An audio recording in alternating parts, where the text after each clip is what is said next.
Hello, everyone, and welcome to episode 223 of the RRBG podcast. This podcast is a proud member of the Podbelly Network. Go to podbelly.com and check out all the amazing shows we have on our network, including the Sofa King podcast, Robots for Eyes, Art and Jacob Do America. I mean, there's one for everything that you're into. If you're into Magic the Gathering, they got you. If you're into the occult, they got you. You're into serial killers, they got you. Everything. Go to podbelly.com, check out the list, and support the network. Like most people these days, I decided it might be a good idea to try and make a living from Twitch streaming video games. I kept dying over and over and over. I couldn't get the coordination I needed. These people just seemed to be on a completely different level. No matter how much practice I put in, I just couldn't get good. Until I got Sheath Underwear. Their dual pouch technology separates my package, allowing for better circulation, better movement. It has upped my game tremendously. I'm now in the Call of Duty Championship Finals. Go to sheathunderwear.com, use my promo code RRBG, and save 20% to get yourself a pair of Sheath Underwear and get good. This episode is also brought to you by Killcliff. My friends over at Killcliff make the best energy drink you can buy in the market today. Clean energy, none of that crap that they put in Monster or any of those Red Bulls. No sugar. Just clean power for all the grind you're going to have to put in today. And if you're not grinding today and you just want to relax, they also have CBD drinks to help you recover from any injuries you may have, any kind of inflammation. Maybe you went a little too hard at the gym. CBD drink will get you right back on track. Go to their website, killcliff.com. Check out all their different flavors. My personal favorite Ignite drink is the Cherry Limeade. And in the CBD category, you have to try the Joe Rogan Special. It's the Flaming Joe Pineapple with Jalapeno. It's not that spicy. You just get a little bit of a kick at the end. It's delicious. Go to killcliff.com and tell them that RRBG sent you.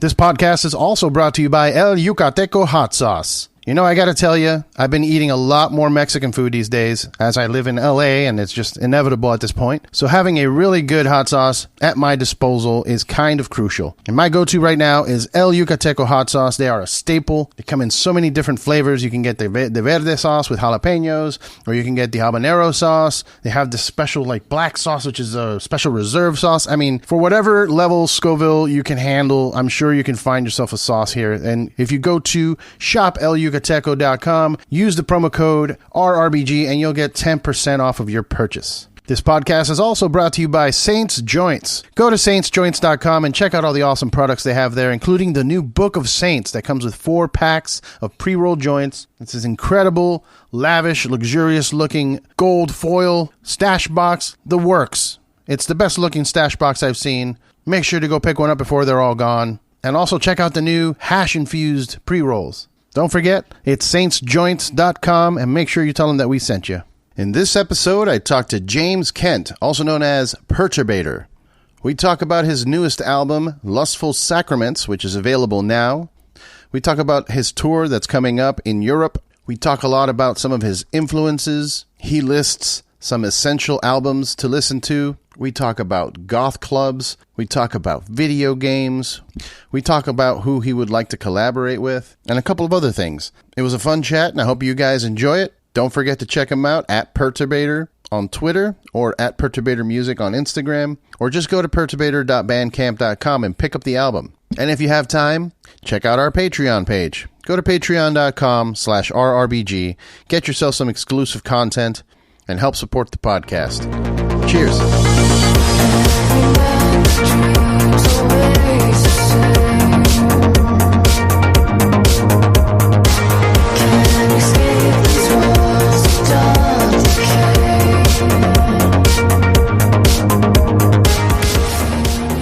What's up, everyone? Welcome to the RRBG podcast. I'm here with James Kent, better known as Perturbator. How are you, brother?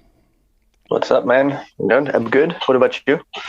Doing good. It's pretty early for me. I don't usually do the podcast this early at 8 in the morning, but I know there's time differences. So yeah, from France. It's it's like 17. I mean, 5 in the afternoon here. 5 in the afternoon. So, how's France now? I know that in the beginning of the of the pandemic. It was a little ugly over there in Europe, but how are things now? It's getting better. The vaccines are starting to be available for everybody. So that's pretty neat. I'll get mine soon, I think. And still don't know about the shows, which is fingers crossed. Maybe it's going to happen. I do have a tour that I've planned, so I hope I'll be able to do it. It's just generally getting better. Yeah. This tour, is it a European tour or is it a U.S. tour? European tour. Yeah. It's in fall. In the fall. I'm trying to see if I see the dates, but I know that there's shows already being announced for U.S. tours now, thankfully. So is that, obviously, I'm assuming that's in the plans as well. I'm trying to find the dates, but I don't see them.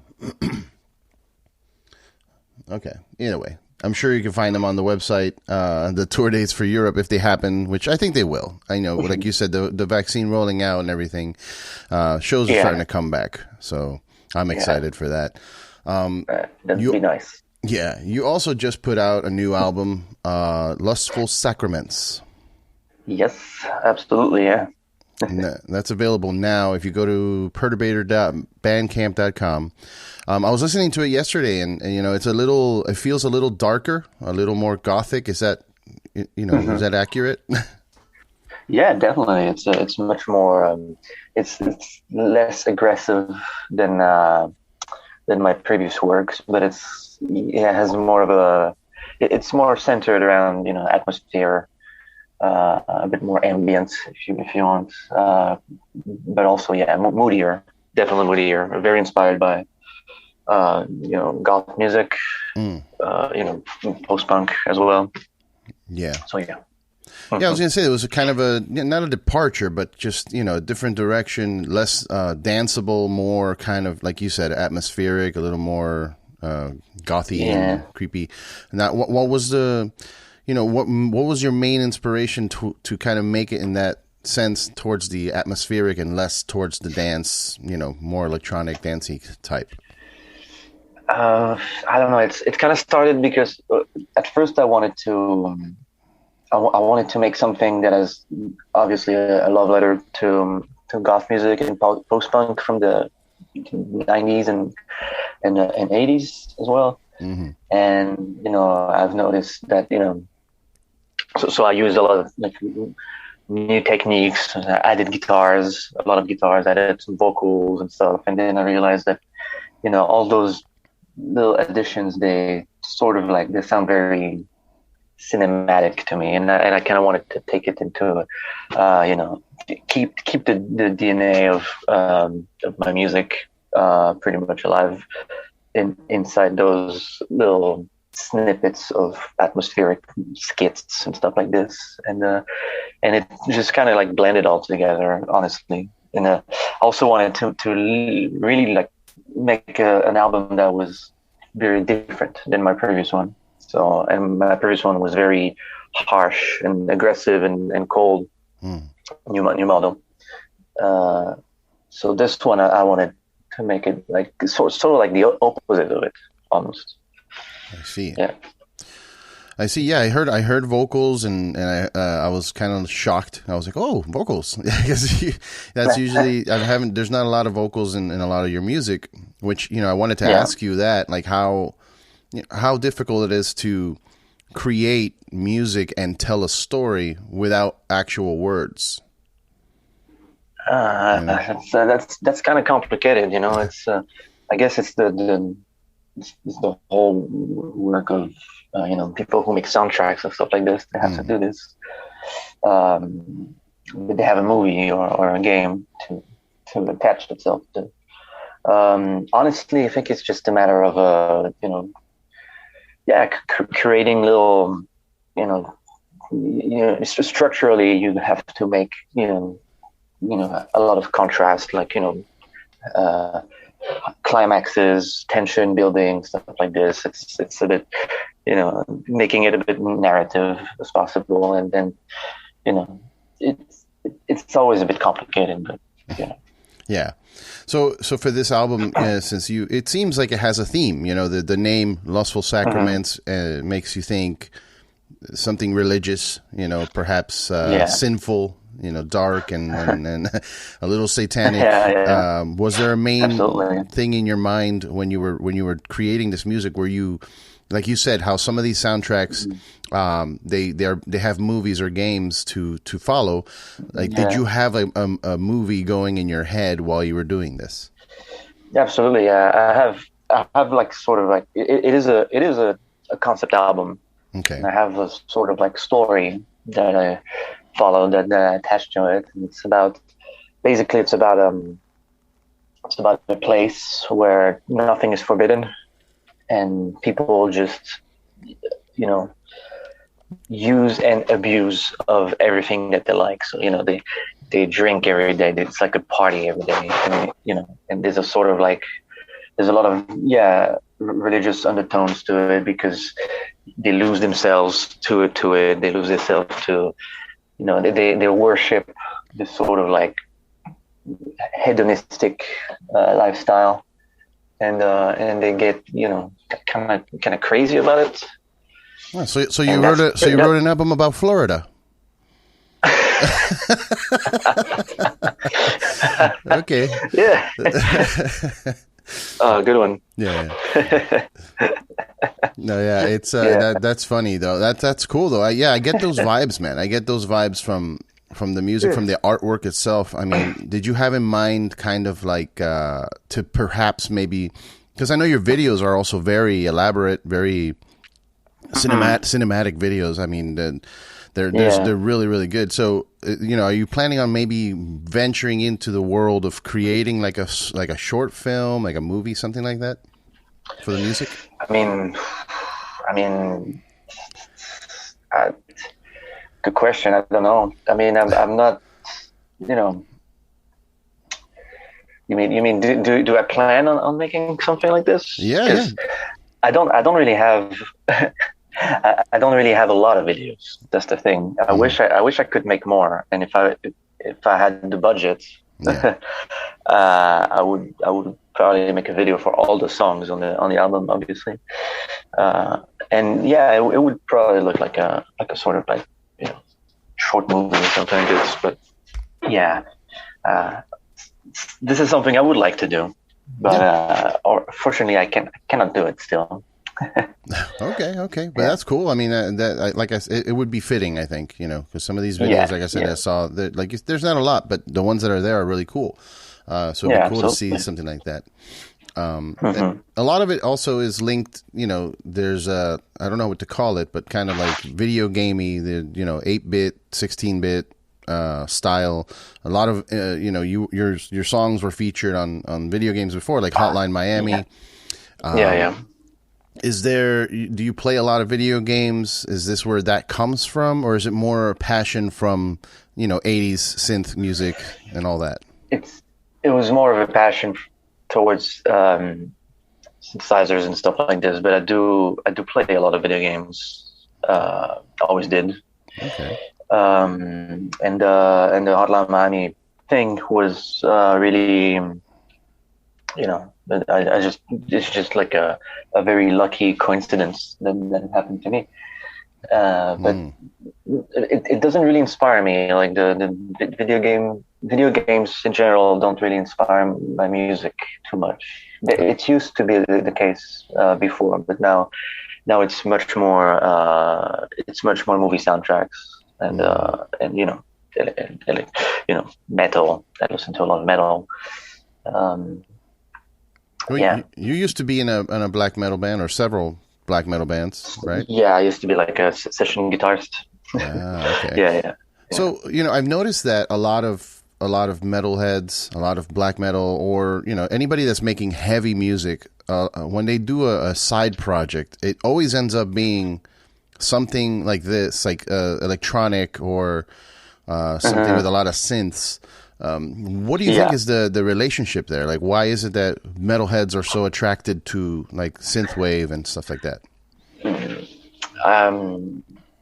I think it's it might be just a little theory that I have, but I think it's because the synthesizer is it's a very moody instrument. Mm-hmm. It sounds like, it has a lot of, well, first of all, it has a lot of it's very flexible as an instrument. You have a lot of sounds. You can do a lot of things with it.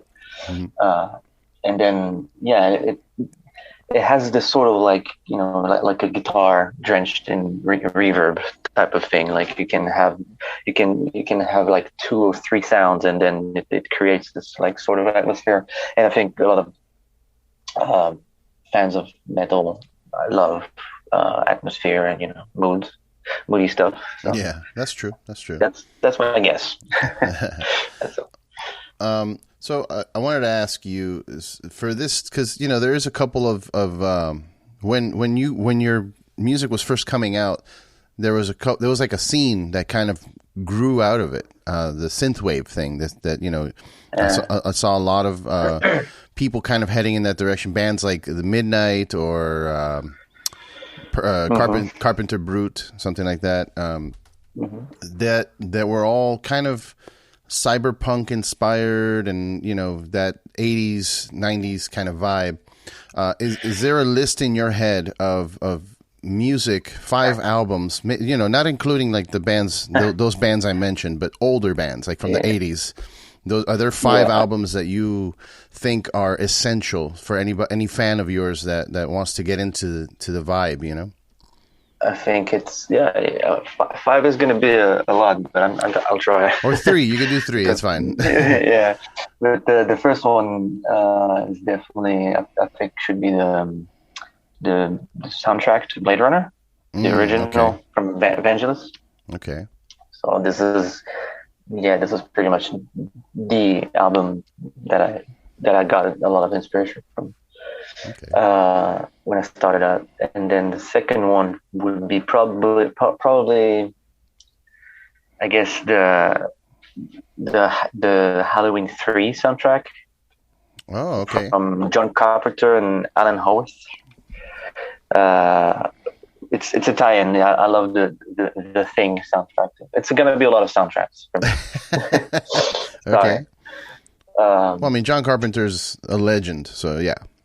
Yeah. And then I guess it would be the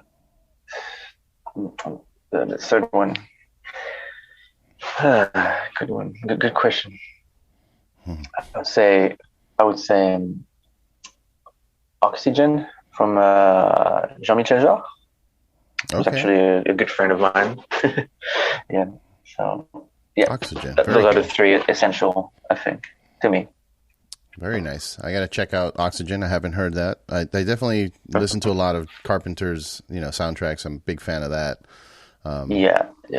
Yeah. Also, you mentioned like gothy music and the vibe of the new album.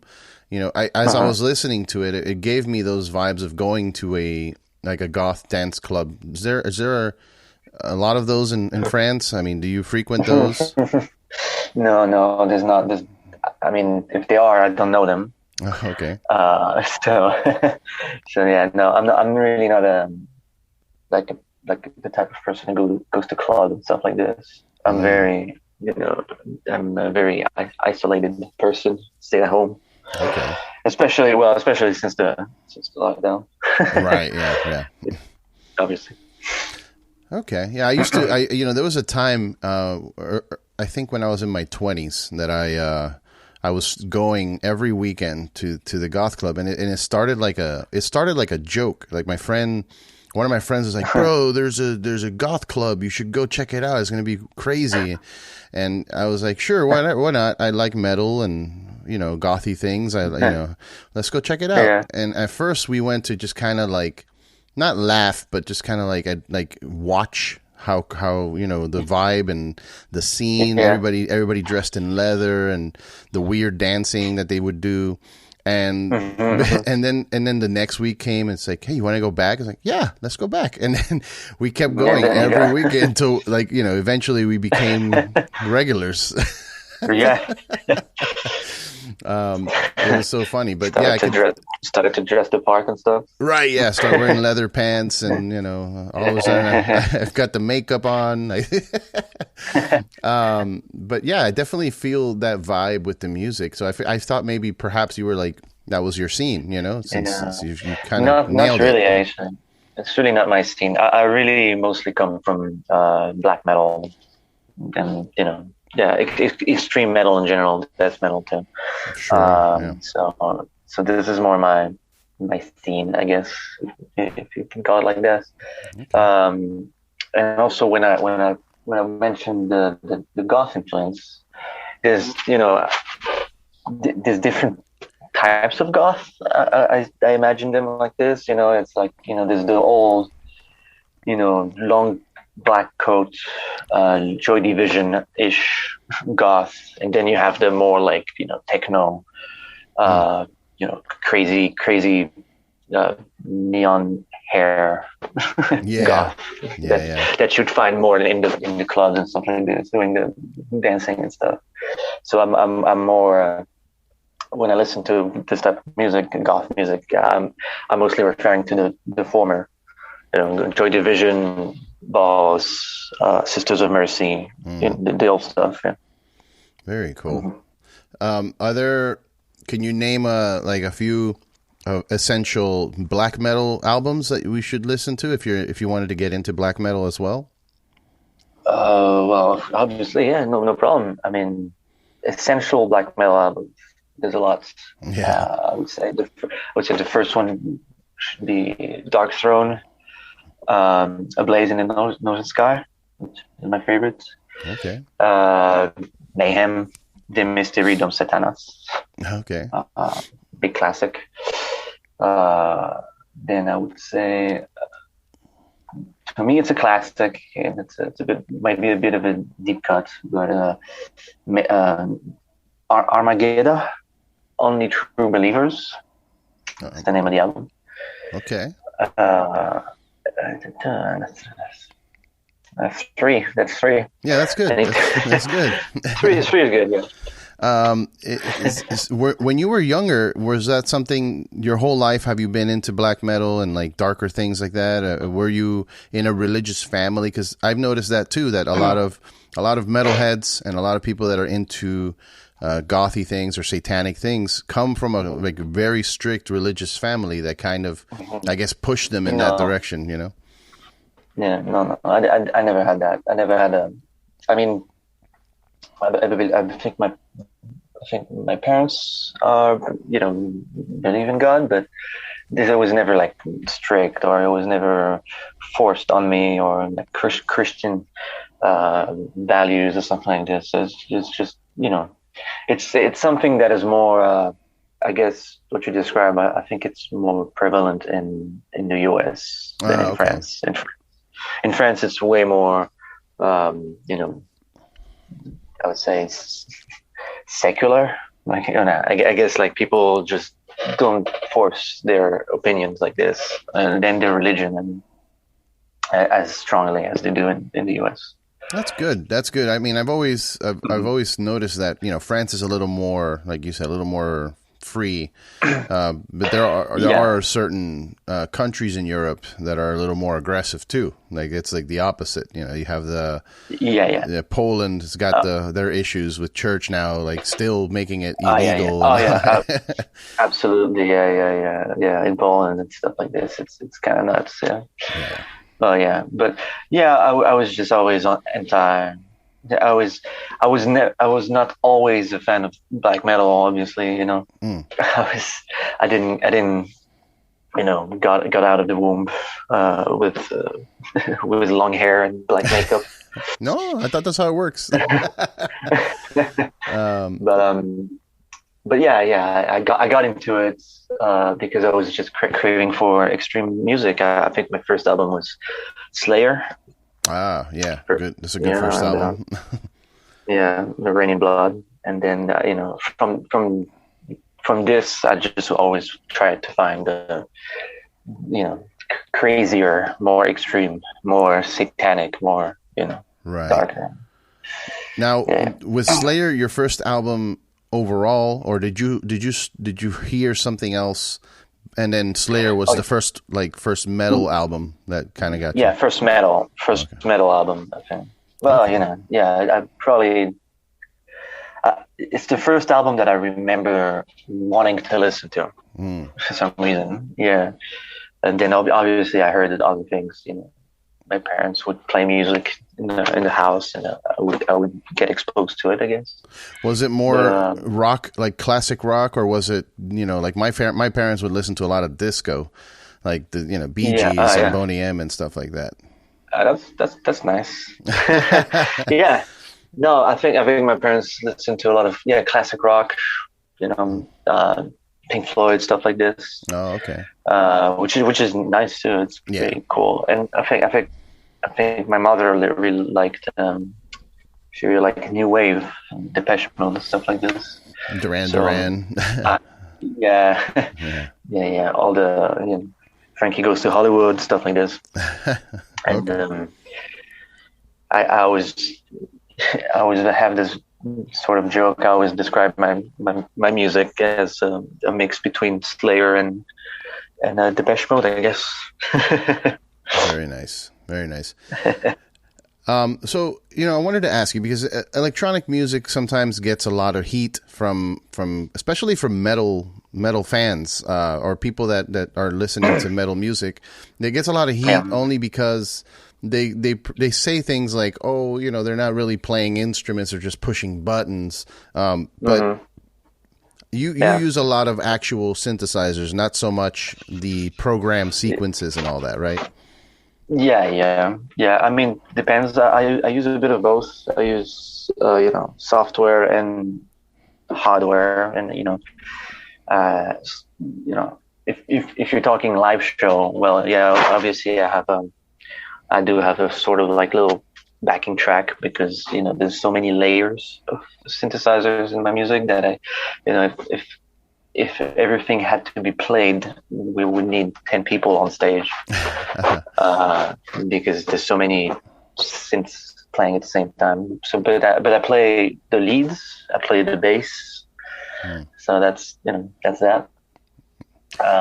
And a real drummer too. My best friend is next to me playing the drums.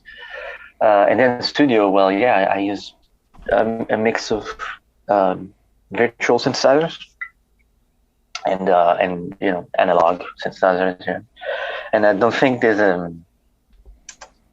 any shame to do that. Yeah. And I think people who are like the type of people you describe are probably very close-minded people. Yeah. Yeah. Well, I like I love electronic music, but I always, when it comes to live shows, to me, I always feel like there has to at least be one other person on stage, right? Like if it's like a live drummer that playing an electronic kit, that's enough for me. I feel like if I'm watching a live show, I need to see some kind of movement. It is pretty hard to it's I agree that it's pretty hard to transpose electronic music on stage. It usually looks a bit lifeless, which kind of defeats the purpose, I guess, of the music. So I agree with you that also the fact that the synthesizer, the instrument itself, is not a very visual instrument. It's not like a guitar where you can strum the fucking strings and just it looks cool. Here it's you look like a nerd. There's no other way to put it. It's really hard to play the synthesizer in front of people and not look too much like a nerd. Unless you're playing a guitar, man, then you got to get a guitar.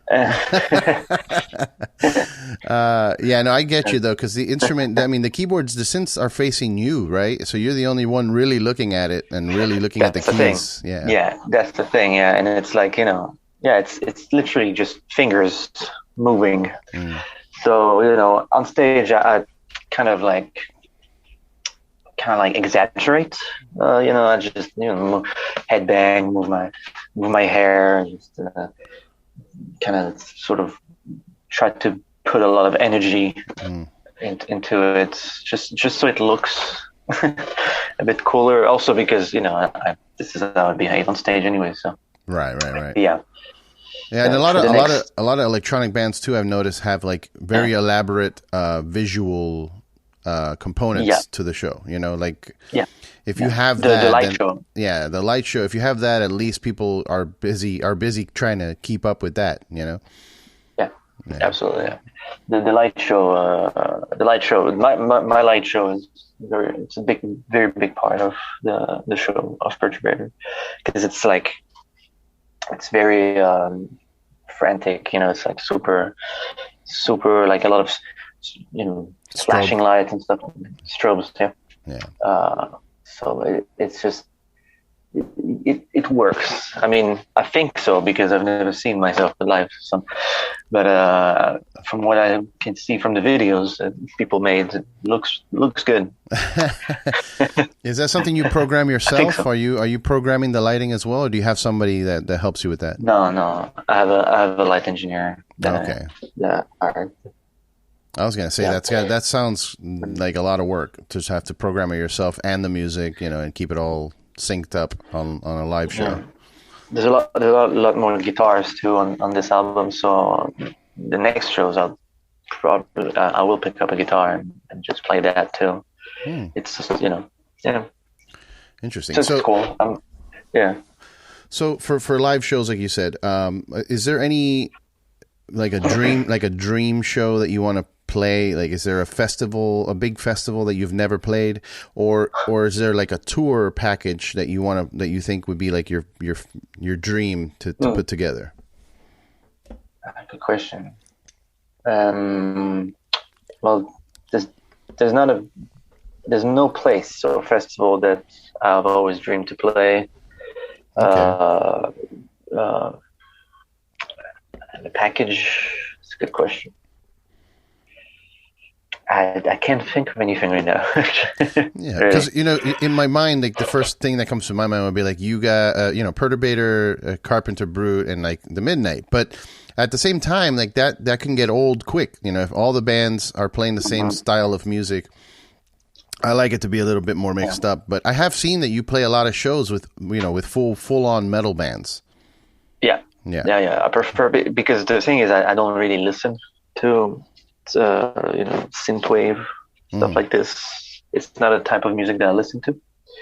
That's interesting that you don't listen to it, but you make it. Well, I don't consider that I make this type of music. I think I make something more like it's just a mishmash of all my influences, and I call it electronic music. Okay. But I think stuff like the Midnight is like extremely different. Sure, yeah. Theirs is way more danceable. Yeah. They got that saxophone and yeah. So it's so yeah. That's not a package that I would like, I think. But I'm way more into metal bands, because they bring this sort of like dark, this sort of energy that I like, that I want to have too on my shows. So I guess my dream package would be, damn, I don't know. Maybe like a behemoth. Would that be good? Like a Perturbator behemoth? Or is that too heavy? No, I'm not a big fan of behemoths too. Okay. The thing is, all the bands that I love are like either disbanded, okay, they're not in activity anymore. Now they're too old or something. So. Well, okay. Well, just which bands are that? Like, it doesn't matter if they're active or not. If it's just like a fantasy booking. Well, I would love to play with the Devil's Blood. Oh, okay. It's my favorite band. And right. Yeah, the Devil's Blood, and maybe my friends from Hangman's Chair. Okay. Yeah. And Perturbator. That'd be nice. That'd be a tour that I would very look forward to play. Okay. Is there a big band, like a big name band that you would like to collaborate with? Like Yes. Depeche Mode, yeah. Oh, okay. And they're still making music, so that I think that could actually happen one day. And I think I saw I'm like subscribed to a lot of music stuff, so I get a lot of new music every day. And I think I saw that Dave Gahan does some vocal works, some guest vocals on some electronic stuff. So I'd be really into the idea of maybe I should try to send him a message. Yeah, put it out in the universe. That's how it works, right? You just you put your ideas out and like it'll happen, man. I think that would be pretty cool to have. Doesn't hurt to try. Yeah, that would be cool to have a Perturbator song with him on vocals. That would be great. Yeah. Do you listen to any of like other goth electronic bands like Nitzer Ebb or Covenant or VMV Nation, stuff like that? Yeah, I really like. I like Nitzer Ebb. I even like some more low key stuff. Like Gatekeeper. Okay. One guy, filmmaker. I like that. It's pretty cool. A lot of some sort of like Molchat Doma, like a lot of Eastern European stuff, electronic stuff, goth stuff. Yeah. Okay. Then I have a couple more questions, and then I think we'll wrap it up. But so, what is your number one favorite synthesizer that you own? Which is the one that you do most of your writing on? That I own. It's the Prophet 6. Okay. It's basically an old an old 80s synthesizer, and it's made by Dave Smith right now, who makes it. By the way, shout out to them. Yeah, pretty cool guys. And yeah, this is the one that I use when I write, and it's also the one that I use when I play live. Yeah. Okay, cool. And then the last question is kind of a weird one. Since you're from France, I wanted to ask you, what is your favorite, or if you have somebody visiting from any other country, what is like the number one dish that you would recommend somebody to have to eat in France? Dish, snails. The escargot, the snails. Yeah, the escargot. Yeah, snails. I love snails. Interesting. Really, really tasty, and it's kind of funny too, because every time somebody visits France for the first time, I do take them to try and eat snails, and they don't want it. Yeah. It's a weird it's a hard sell. It's a hard sell to be like, hey, come eat snails with me. What's it taste like? I'm a big food fan, but I've never had escargot. So like, is it more like the flavor? Is it kind of fishy, or is it more earthy? Like, what's it taste like? It kind of tastes like it's. First of all, you don't feel like it's a snail, when you when you put it, when you chew it and stuff. So that's good. Yeah. And it has a sort of like it tastes a bit like pesto sauce. Oh, okay. Yeah, but like much better. So. Is it chewy? Because I feel like it's chewy. Yeah. Yeah. Yeah, a bit. Yeah. Yeah, okay. A bit. Kind of. Yeah. Yeah. Well, if I ever come to France to visit, I'm definitely going to try it. I mean, that's another. I advise you.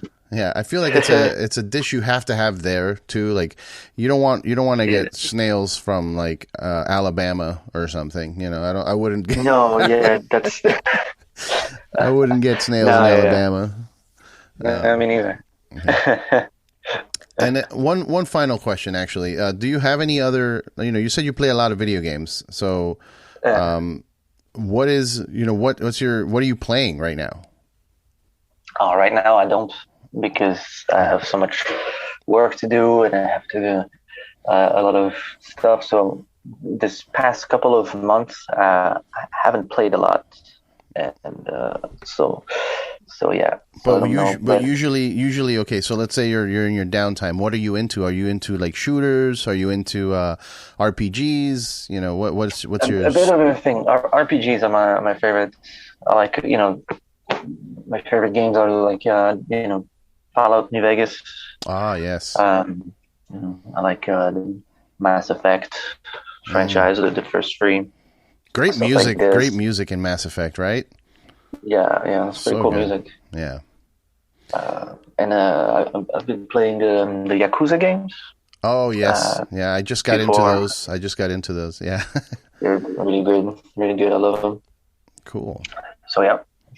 Yeah, you mentioned Fallout New Vegas. I'm actually right now. I'm hooked, completely hooked. And any free time I have goes into Fallout 76, the multiplayer. Oh yeah, yeah. I tried it, but it didn't stick to me. It didn't stick with me. Yeah, it got better. When it first came out, it was bad. It didn't have any. Yeah. It didn't have any like NPCs or people to talk to in the game. There wasn't a lot of stuff going on. Oh, they added that. Yeah. They added NPCs. They added story. So like now it's actually like a real game. It feels like an actual game, and that's why now I'm hooked on it now, because I went back to it and revisited it, and man, is there something about scavenging in the wasteland that just I guess it's in my brain. It's like, this could very well become reality anytime soon, so I might as well get prepared for it, right? Yeah. Yeah. Cool. But yeah, thank you so much for your time, man. I appreciate talking to you. I've been a fan for a while. My wife listens to you almost every day. She's got the playlist on every time she's doing her makeup or anything. We're getting ready to go out, so I've become a fan through her. She's the one that showed it to me. So. Oh. Thanks to her, then. Shout out to her. Shout out to her. Is there any, aside from, obviously, if anybody that's listening or watching just me talk, there's the album is available on perturbator.bandcamp.com, the Lustful Sacraments. Pick that up. Aside from the European tours, I mean, are there any big shows that have been announced that you're a part of? Like, I know they did Psycho Las Vegas or anything like that. Not yet. Yeah, it's just a big tour so far. Okay. Big European tour. Cool. Yeah. Well, anybody in Europe listening, I apparently shout out to Norway. I have some fans in Norway apparently. But if you're in Europe and you're able to catch him on tour, go get it. Get tickets.